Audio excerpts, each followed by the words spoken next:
Welcome to Penrose Learning, where we make understanding easy. You start by preparing the phone so the connection will be stable.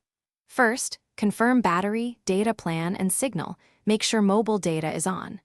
Once done, open your phone's hotspot settings and enable the hotspot toggle.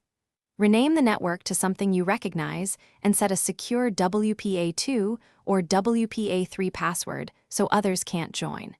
Make sure the phone is discoverable and that tethering is permitted by your carrier. This prevents unexpected blocks when your laptop tries to connect. You now switch to the laptop and select the phone's SSID from the Wi-Fi list.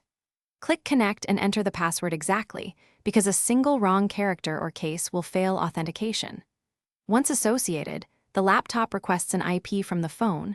Wait a few seconds for the DHCP lease.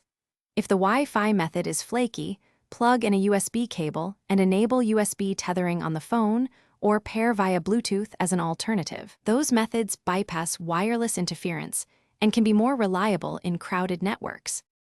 You finish by verifying the connection, load a web page, or ping a public DNS to confirm internet access.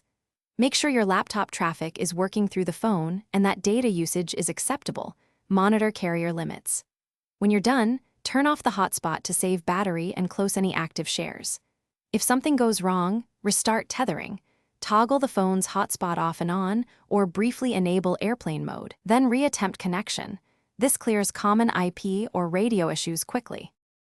Thanks for watching. If this was helpful, leave a like and consider subscribing. See you next time.